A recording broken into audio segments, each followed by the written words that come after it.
مزار پہ جانا صحیح ہے کہ غلط ہے؟ بھائی صاحب نے بہت اچھا سوال پوچھا.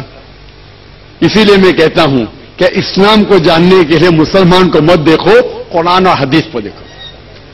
قرآن میں کہیں بھی نہیں لکھا ہوا ہے کہ مزار بناؤ. یہاں تک کہ اللہ کے رسول محمد صلی اللہ علیہ وسلم نے کہا کہ کوئی بھی قبر پکی نہیں ہونا چاہیے، اگر پکی ہے تو اس کو زمین سے نشر کرنا چاہیے. صحیح بخاری کی حدیث ہے کہ اگر کوئی قبر پکی ہے تو اسے زمین کے لیول پہ لے کے آنا چاہیے. مزار کو پوجنا غلط ہے، حرام ہے. میں جانتا ہوں کہ کئی مسلمان انجانے میں علم کی کمزوری کی وجہ سے وہ مزار پہ جاتے ہیں. اور میرا یہ کہنا ہے کہ بہت سا کلچر جو ہے، یہ کلچر ہمارے زندگی میں آ جاتا ہے.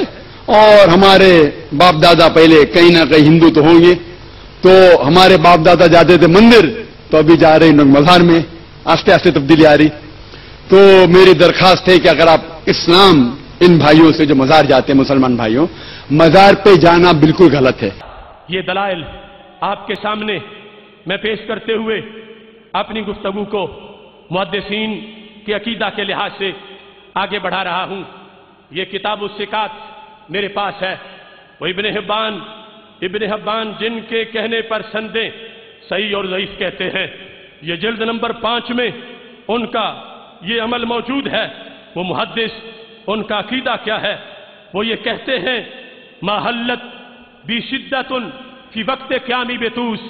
جب میں توس میں رہا کرتا تھا، مجھ پہ جب بھی مشکل مقام آیا ہے تو میں کیا کیا ہے، میں نے فزرت قبر علی بن موسیٰ الرضا، میں امام علی بن موسیٰ الرضا صلوات اللہ علیہ جدہ و علیہ ان کی قبر پہ چلا گیا ہوں.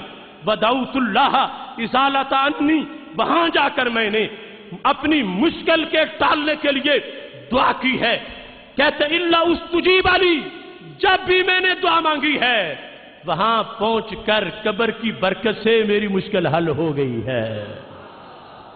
بہذا شیء جربتہ مرارا، کہتے میں نے اس کا بار بار تجربہ کیا ہے. یہ محدث ہیں اور کتنا پرانا عہد ہے. 354 ہجری ان کی تاریخ مثال ہے.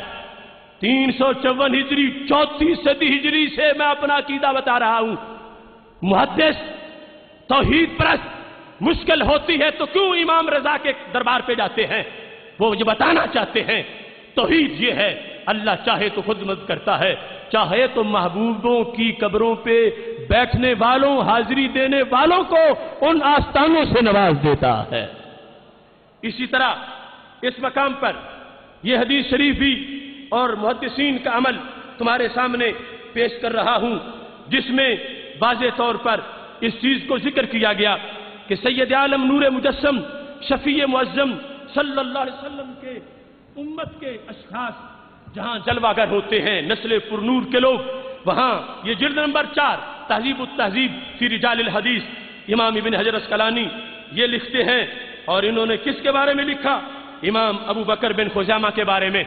امام ابو بکر بن خزیمہ کون ہیں؟ یہ ذہبی نے سیر اعلام النبلاء میں لکھا کہ ان سے امام بخاری نے بھی حدیث روایت کی. امام بخاری جیسے جن کے شاگرد وہ ابو بکر بن خزیمہ، ان کے بارے میں محمد بن معمر کہتے ہیں یہ ابو بکر بن خزیمہ جو ہیں ان کی ولادت 223 ہجری کی ہے. اتنا جلد عروج پایا امام بخاری جیسے لوگ ان سے شرف تلمذ پاتے رہے. یہ ابو بکر بن خزیمہ کس طرح نکلے؟ اور یہاں سے ضمناً میں اس چیز کا ذکر بھی کرنا چاہتا ہوں کہ لوگ آج انہوں نے اپنے آپ کو اہل حدیث کہنا شروع کر دیا. میں نے کہا اہل حدیث ایک اسپیشلائزیشن علم میں، فن میں. یہاں کیا لکھا ہے؟ ابو بکر محمد بن معمر کہتے ہیں خرجنا ما امام اہل الحدیث ابو بکر بن خزیمہ، ہم امام اہل حدیث ابو بکر بن خزیمہ اور ابو علی سقفی کے ہمراہ اور مشائخ کی ایک جماعت کے ہمراہ نکلے. وہم مزاک متوافرون، وہ بہت زیادہ مشائخ تھے اہل حدیث. الی زیارت قبر علی بن موسیٰ الرضا، امام علی بن موسیٰ الرضا کی قبر کی زیارت کے لیے ہم نکلے تھے.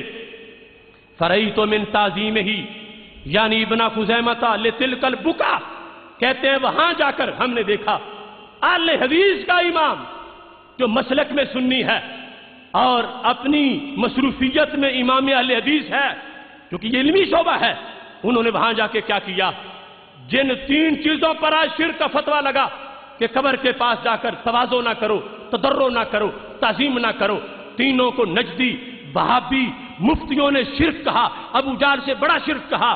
یہ ہزاروں محدثین کے امام جب پہنچے امام علی رضا کی قبر پر، انہوں نے کیا کیا، راوی کہتے فرعی تو من تعظیم ہی، یعنی ابن خزیمہ تھا، ابن خزیمہ نے جا کر وہاں تعظیم کی، لتلک البکا، پورے آستانے کی تعظیم کی، وتواضعہ لہا، وہاں جا کر تواضع کی، وتضرعہ عندہا، وہاں آستانے کے پاس جا کر عاجزی کی، ما تحیرنا، ہم حیران رہ گئے، اتنے بڑے امام نے وہاں جا کے حاضری دی ہے، قبر کی تعظیم بھی کی ہے، تواضع بھی کی ہے اور تضرع بھی کیا ہے، تو پتہ چلا اہل سنت کا مسلک گھڑا ہوا نہیں ہے، یہ ہر صدی میں اپنی حقیقت کے ساتھ چمکتا آیا ہے۔